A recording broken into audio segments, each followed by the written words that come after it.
Donald Trump décide de tout révéler. Et les informations qu'il détient sur Emmanuel Macron pourraient bien provoquer un véritable séisme. Rien ne lui échappe. Et ce qu'il commence à dévoiler aujourd'hui au sujet du président français dépasse l'entendement. Alors restez bien jusqu'au bout. Ce qui arrive risque d'être détonnant. Dans le bureau ovale, Macron apparaît figé, presque rigide, face à un Trump qui occupe clairement la scène. Pourtant, les journalistes proches du pouvoir présentent la rencontre comme une victoire diplomatique éclatante. Les chaînes d'information s'enthousiasment en évoquant des échanges cordiaux sur l'Ukraine, l'OTAN ou encore le commerce international. Macron se dit extrêmement satisfait, tandis que Trump lui adresse un sourire mesuré. Accrochez-vous bien, parce que tout cela n'était qu'un décor soigneusement monté. Une mise en scène calibrée pour les caméras, destinée à entretenir l'illusion et à laisser les Français dans le flou. En réalité, ce spectacle n'avait qu'un objectif, faire avaler l'histoire à un public que certains prennent visiblement pour naïf. Trump, réputé pour flairer les rapports de force, aurait observé Macron avec un regard sans complaisance. À ses yeux, le président français joue les conservateurs devant son électorat, mais dirige surtout un pays qui s'enfonce dans le déclin. Discours sur les expulsions, promesses de frontières mieux protégées, référence aux valeurs traditionnelles, très bien. Mais où sont les résultats concrets? Pendant ce temps, les dépenses explosent pour l'accueil des demandeurs d'asile, les frontières restent largement ouvertes et le RN se retrouve catalogué comme extrême radical. Tout ça, simplement pour avoir osé dire certaines vérités selon ses partisans. Trump observe la scène et, paraît-il, il ne peut s'empêcher d'en rire discrètement. Trump affirme connaître les difficultés auxquelles la France est confrontée et estime qu'un changement rapide s'impose. Prenez l'exemple du ministre de l'Intérieur, Gérald Darmanin. Discours ferme sur le renforcement des contrôles aux frontières et promesse de retour massif. Pourtant, au même moment, le gouvernement met en place un fonds spécial destiné à gérer davantage de flux migratoires. Des milliards sont débloqués pour l'accueil, le logement et l'intégration des demandeurs d'asile. Mais pour les familles françaises, les retraités ou encore la classe moyenne, les aides semblent beaucoup plus rares. Pour nombre de contribuables qui travaillent dur et remplissent les caisses de l'État, cela ressemble surtout à une provocation. Et pendant ce temps, quelle est la priorité de Gérald Darmanin? Plutôt que de s'attaquer à une sécurité intérieure qui vacille sous son mandat, il préfère pointer du doigt le RN. Les agressions au couteau, les réseaux criminels organisés, les quartiers où l'État semble absent, tout cela est relativisé pendant que l'on désigne ce parti comme la véritable menace. Trump, lui, serait également au courant de certaines sorties publiques venant de figures socialistes qui n'hésitent pas à qualifier l'ensemble du RN de mouvement nazi. Un tel vocabulaire n'a rien à faire dans un échange politique sérieux. Comment peut-on décrire de cette manière une formation qui rassemble aujourd'hui une part considérable de l'électorat français? Le RN n'est pas une petite formation marginale. Il représente des millions d'électeurs et pourtant, certains persistent à lui coller l'étiquette de nazi. Ce n'est pas seulement déplacé. Pour ses partisans, cela revient à remettre en cause le principe même du débat démocratique. Face à cette situation, Trump aurait laissé éclater sa colère et choisi une réponse très personnelle. Pas de longues déclarations ni de subtilité diplomatique.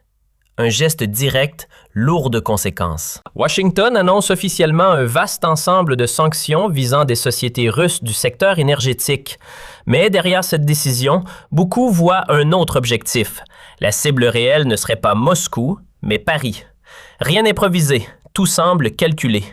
Les mesures frappent notamment des structures liées à Gazprom présentes en France, des installations de raffinage à Dunkerque et plusieurs circuits commerciaux essentiels à l'approvisionnement énergétique. En l'espace de quelques heures, tout bascule. Les circuits d'approvisionnement se grippent, le baril grimpe en flèche et les marchés financiers décrochent brutalement. À Paris, la tension est palpable. La bourse tremble et l'indice CAC 40 s'effondre de près de 8% en une seule séance. Pour beaucoup, c'est un véritable choc économique.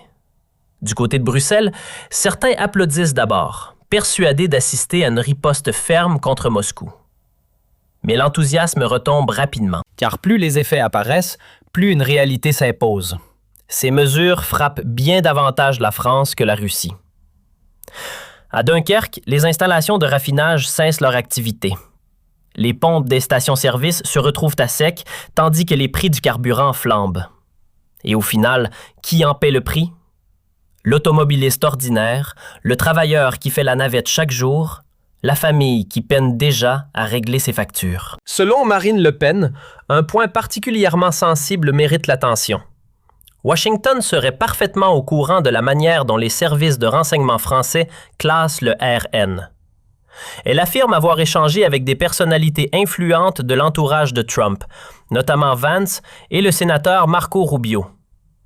D'après ces échanges, les deux hommes se diraient profondément préoccupés par la façon dont certaines voix d'opposition sont traitées en France. Vance aurait même déclaré que lorsqu'un pouvoir étiquette son adversaire politique comme extrémiste simplement parce qu'il critique la politique migratoire, on s'éloigne dangereusement de la démocratie pour glisser vers l'autoritarisme.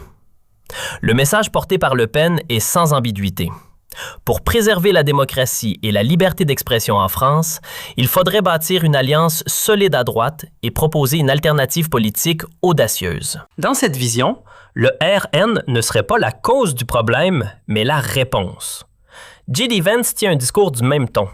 Selon lui, l'Europe traverse une phase de déclin profond et le pouvoir en place à Paris incarne cet échec. Il évoque des réalités dérangeantes qui, d'après lui, ne peuvent plus être étouffées. Pendant ce temps, Elon Musk lance un message sur les réseaux. En France, la liberté d'opinion est bloquée et on appelle ça une démocratie. Réveillez-vous. Pour Vance comme pour Musk, le RN représente un courant politique qui affirme défendre l'indépendance nationale, les libertés individuelles et la sécurité des citoyens.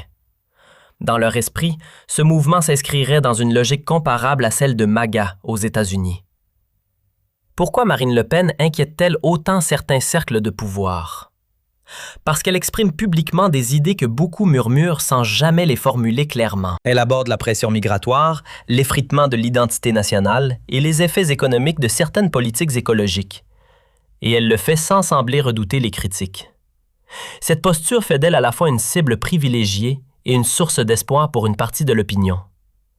Aux yeux de Trump, Le Pen serait une alliée naturelle, une dirigeante qui refuse de plier, assume ses positions et se dit prête à affronter ce qu'elle décrit comme le globalisme. Sur le terrain, la situation énergétique inquiète. En Île-de-France, les dernières centrales nucléaires seraient menacées d'arrêt. En Provence, on redoute déjà des tensions sur l'approvisionnement. Des petites et moyennes entreprises ferment leurs portes. Même dans les couloirs de l'Élysée, l'ambiance serait à la stupeur. Dans les couloirs de l'administration, certains responsables, sous couvert d'anonymat, parlent d'un véritable coup de tonnerre arrivé sans le moindre avertissement. Selon Bloomberg, Washington aurait volontairement évité toute discussion préalable. L'objectif était clair, envoyer un message net, un signal indiquant que la patience américaine touche à sa limite. De son côté, Macron tente dans l'urgence de reprendre le contrôle de la situation. Les appels vers la Maison-Blanche restent sans réponse. Des messages diplomatiques sont envoyés, silence total. Même les canaux de l'ambassade française ne parviennent pas à obtenir de réaction. Et ce mutisme venu de Washington pèse bien plus lourd que n'importe quel discours officiel.